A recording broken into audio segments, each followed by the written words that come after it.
तो ये हमारी अभी वर्तमान में प्रगति है। मैं आचार्य प्रियेश जी से बताऊंगा कि अभी तक जमीन में कितना क्या काम हुआ है। ये जमीन 16.5 एकड़ जमीन है।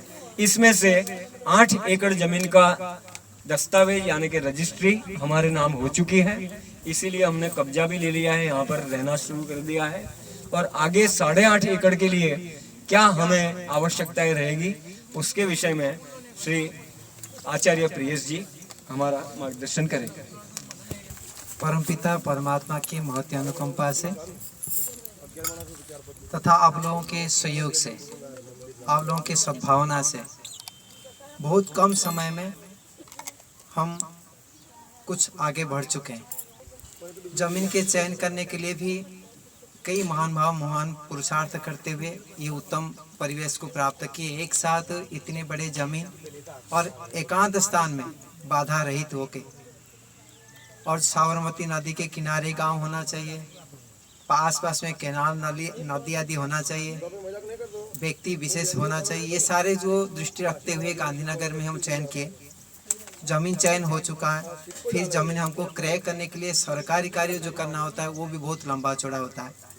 तो उस कार्य में भी अनेक व्यक्ति सहयोग किए और दान राशि सहयोग करते हुए लगभग हम 2 करोड़ रुपया की जमीन की राशि देते हुए जमीन हम 13.5 बीघा जमीन का रजिस्ट्रेशन कर चुके हैं।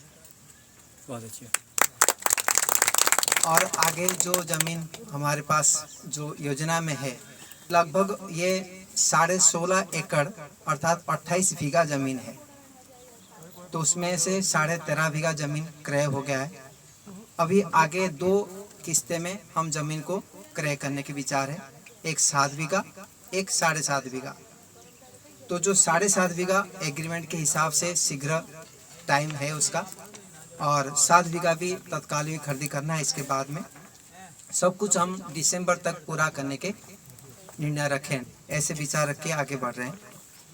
उसके लिए हमको 7.5 बीघा जमीन है और इसमें कुल प्रीमियम के साथ एनए प्रीमियम स्टाम्प खर्चा आदि सबके साथ रुपया 1 करोड़ 8 लाख लगभग खर्चा रहेगी। तो ये निर्णय किए कि पहले ये कर लेंगे। तो ईश्वर की कृपा से अभी काफ़ी हम संग्रह कर चुके हैं। हाँ, इस विषय में तो दिनेश जी और बढ़िया से बता पाएंगे। मुझे 20 बहुत धन्यवाद। 20 व्यक्ति 20 कुटीर और 15 लाख के हिसाब से 20 कुटीर का जो है समर्पण वैदिक संस्थान ओढ़व के प्रयासों से जी। और गांधीनगर में भी 3 सदस्य हुए हैं, श्री अजमल भाई आर्य, श्री लक्ष्मण भाई पारसिया और एक जयाबेन जी शुक्ला। तो जूनागढ़ से एक प्रतिभागी है अलकाबेन जी ठक्कर, उनको भी निमंत्रित किया था, नहीं आ पाए, तो वो भी कुटीर दानी के रूप में तैयार हुए हैं। हाँ, 24 हुए।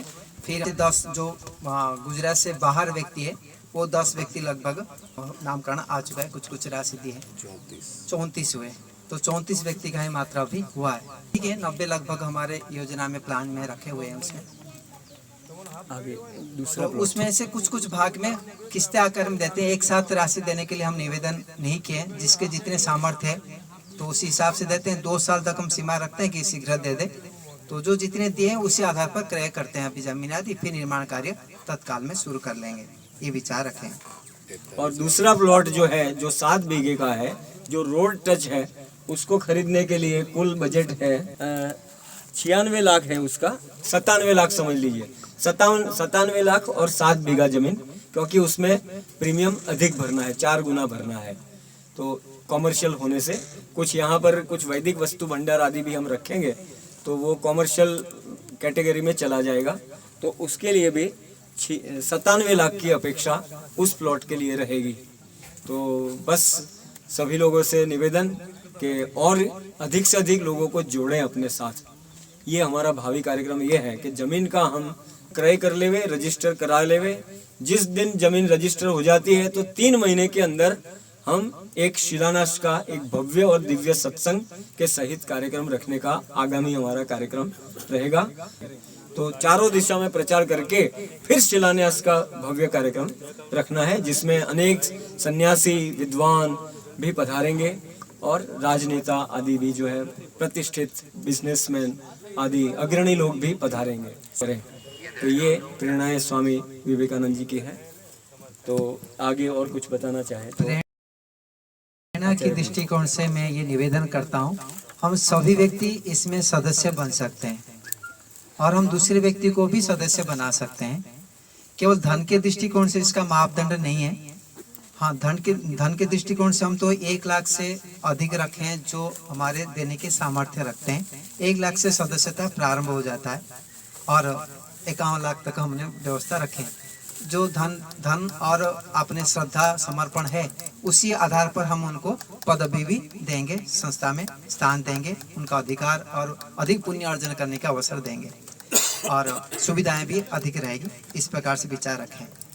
इसके साथ साथ जो व्यक्ति आर्थिक सहयोग नहीं कर पाते हैं भी, उनको भी जोड़ने के प्रयास करें। जो श्रद्धालु है, समर्पित है, सेवा शारीरिक श्रम दे सकते हैं, जोड़ सकते हैं संस्था से, प्रचार कर सकते हैं, प्रचारक है, विद्वान है, इन सभी को हम जोड़ सकते हैं। आपको ज्ञात होगा इस परिसर में केवल वानप्रस्थ आश्रम बनने का है ही नहीं, गुरुकुल हम बना रहे हैं। 7 गुरुकुल बनाएंगे, 7 विभाग। जितने भी आज आर्य जगत में वैदिक विद्या हमको उपलब्ध होता है ऋषिकृत ग्रंथों का, उन सभी को पढ़ाने की योजना बना रहे हैं। साथ साथ जितने भी हमारे स्नातक हैं, विद्वान हैं, उनको तो यहाँ रहने का आवास की व्यवस्था रहेगा ही। इसके साथ साथ आर्य जगत में अन्य गुरुकुल के विद्वान जो है, वो भी आज जोड़ने के लिए हमारे साथ प्रारंभ कर चुके हैं। झज्जर गुरुकुल के स्नातक हैं, सारे स्नातक संगठित होकर ऐसे व्यवस्था चाहते हैं, तो वो भी हमारे साथ जुड़े हैं। देखो, विद्वान 2 विद्वान मिलते हुए पूज्य स्वामी सत्यपति जी के साथ में स्वामी विवेकानंद जी, आचार्य ज्ञानेश्वर जी जोड़ते हुए कितने बड़े कार्य आप देख रहे हैं। ऐसे यदि कई विद्वान जोड़ जाएंगे तो संसार में और इस संस्था में तो होगा ही, और संसार में कितने उपकार हो सकता है आप विचार कर सकते हैं। क्योंकि हम जोड़ सकते हैं, ये निश्चित है कि एक परंपरा में एक लक्ष्य को रखते हुए कार्य करने वाले स्नातक है, तो हम जोड़ेंगे। सभी विद्वान जोड़ने के लिए लगभग राजी है। उस प्रकार से कई विद्वान जुड़ चुके हैं हमारे से, सहयोग राशि भी दे रहे हैं, लोगों को प्रचार भी कर रहे हैं और यहाँ रहने के लिए भी आश्वस्त कर चुके हैं। ऐसे सन्यासी आश्रम होगा, अनेक व्यक्ति सन्यासी बनेंगे। इस सन्यासी बनने के परंपरा से दूसरे व्यक्ति जो ब्रह्मचारी बनना चाहते हैं और उनको उत्साह बढ़ेगा। साथ साथ ब्रह्मचारियों के, जो सन्यासियों के माता पिताजियों का जो आश्रम रहेगा, पितृ तर्पण आश्रम भी रहेगा। और जो उम्र वाले बहनें हैं, उनके लिए हम ऋषिका कुलम रखें प्रचारिका बनाने का। साथ साथ शिविर केंद्र बनाना चाहते हैं, जो कि जन साधारण को, सभी वर्ग के व्यक्तियों को, सभी प्रकार के स्तर के व्यक्तियों को, जैसे आचार्य दिनेश जी बता रहे हैं कि एमएलए एमपीओं के लिए अलग होगा, मिनिस्टरों के लिए अलग होगा, डॉक्टरों के लिए अलग होगा। ये एक योजना सपना बहुत रखा हुआ है और सिलावस भी है, और उसी आकार पर हम प्रचार बनाएंगे। ये भावना रखें। ये तत्काल ही आरंभ करने के विचार है, धीरे धीरे सब आरंभ हो जाएगा। तो ये इस उद्देश्य से ही विशाल जमीन लेना जरूरी पड़ रहा है। तो ये सभी व्यक्तियों के लिए और सभी प्रकार के लाभ। अभी कोई एक व्यक्ति वानप्रस्थ बनना चाहता है, आप सोचे, तो उसको पूरा जीवन भर के लिए नया नया पाठ मिलेगा, क्योंकि 7 गुरुकुल है, दर्शन पढ़ लेगा, व्याकरण पढ़ लेगा, ज्योतिष पढ़ लेगा। ऐसे जो सन्यासी वर्ग में रहते हैं वो भी बोरिंग नहीं है, क्योंकि अनेक पूर्व जो लेखक चिंतन मनन करने वाले जो ग्रंथ है वो उपलब्ध रहेगा। आज जो ब्राह्मण ग्रंथ आदि लोप हो गया, इसीलिए कि हम उसके पढ़ने जानने के योग्यता हमारे पास नहीं है, सामर्थ्य नहीं है। यदि विद्वान एकत्रित रहेंगे तो इस प्राचीन ग्रंथों को, अनुभव ग्रंथों को वो ध्यान से पढ़ पाएंगे और उसके आधार पर जन साधारण को भी प्रचार कर पाएंगे। ऐसे ब्रह्मचर्यों की लाभ होगी कि उनको घूमना नहीं पड़ेगा, एक जगह में सारी विद्या मिलेगी। आज हरियाणा, कल गुजरात, परसों कर्नाटक जाना नहीं पड़े, यहीं पर रहते हुए सारी विद्या पढ़ पाएंगे और अपने सामर्थ्य के आधार पर उनको हम कार्य भी यहाँ लगा सकते हैं। बड़े जमीन लेने का ये प्रयोजन है, क्योंकि चारों वर्गों के व्यक्तियों को, सभी आश्रमों के व्यक्तियों को आदर्श बनाते हुए ऐसे देश में कई संस्था बनानी है। हम नहीं बनाएंगे, दूसरे बनाए, परंतु ये आदर्श हमको दिखाना है, तो हमारे सामर्थ्य हम भी करेंगे। तो ये भावना रखें, लोग उत्साह से जोड़ रहे हैं और समय और परिवेश में बताएगा आगे क्या कर पाएंगे हम, परंतु सभी का आशीर्वाद, सद्भावना है, ये निश्चित रूप में हम आगे बढ़ेंगे, ये भावना रख रहे हैं। ओम। पूज्य स्वामी विवेकानंद जी परिव्राजक लाइन पर है, तो उनका भी हम आशीर्वचन सुनेंगे। सज्जन माताओं बहनों को जो भी यहाँ पधारे हैं, मेरी ओर से सादर नमस्ते। आप सब यहाँ नमस्ते स्वामी। हाँ नमस्ते जी।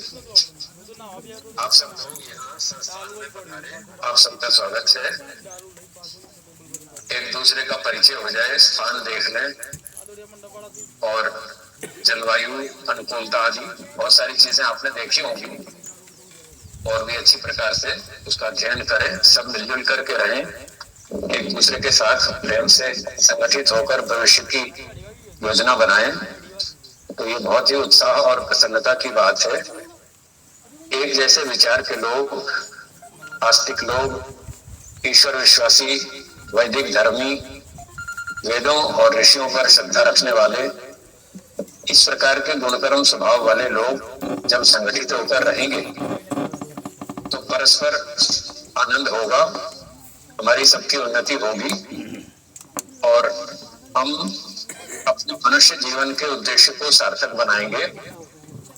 वेदों का, दर्शनों का, उपनिषदों का, ऋषियों का आदेश का पालन करते हुए अपने जीवन को सफल बनाएंगे, अपने जीवन में उत्तम सत्य विद्या को धारण करेंगे, धीरे धीरे योग्यता बनाकर परोपकार आदि कर्म करेंगे, ईश्वर उपासना भक्ति करेंगे, अपने अंतःकरण को शुद्ध करेंगे, अपने दोषों को दूर करेंगे, ईश्वरीय गुणों को अपने अंदर विकसित करेंगे।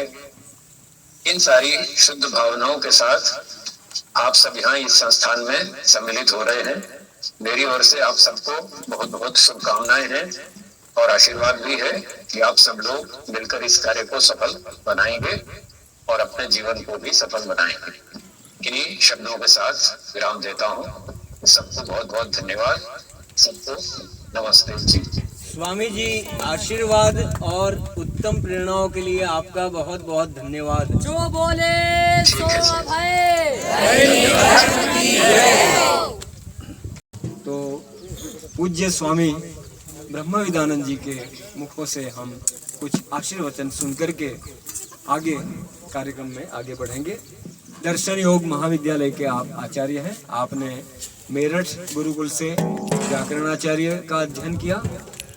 पूज्य स्वामी सत्यपति जी द्वारा संस्थापित दर्शन योग महाविद्यालय में आपने उन्होंने 1.5 साल की एक साधना और दूसरी साधना 2 साल की उन्होंने की है, मौन एकांत साधना। और उनकी रचनाएं हैं अध्यात्म सरोवर, बृहति ब्रह्म मेधा, संस्कृत सरोवर, भाव सरोवर, ऐसी उनकी रचनाएं हैं। तो आप एक अच्छे सिद्धस्थ लेखक भी हैं, तो हम इनसे प्रेरणा प्राप्त करेंगे। पूज्य स्वामी ब्रह्मविदानंद जी। माननीय श्री स्वामी जी महाराज, आचार्य वृंद, ब्रह्मचारीगण, अधिकारीगण एवं अतिथि महानुभावों, मातृशक्ति, परमपिता परमेश्वर की असीम अनुकंपा से हम सभी सज्जन इस पवित्र वातावरण में उपस्थित हैं। हम सभी के मन में सदैव उदारता बनी रहे। हमने यह जो मानव जीवन प्राप्त किया है, इसकी हमें सफलता प्राप्त हो, इन्हीं सब भावनाओं को लेकर के हम यहाँ पर सभी लोग उपस्थित हुए हैं। ईश्वर की कृपा से धीरे धीरे इस स्थान के माध्यम से, इस केंद्र के माध्यम से हम उस अपने लक्ष्य को प्राप्त करने का प्रयास करेंगे, उसमें सफलता प्राप्त करेंगे। इन्हीं भावनाओं के साथ थोड़ा इस पे हम और चर्चा कर लेते हैं। अभी आपने जंगल का भ्रमण किया, इसमें आपने क्या देखा?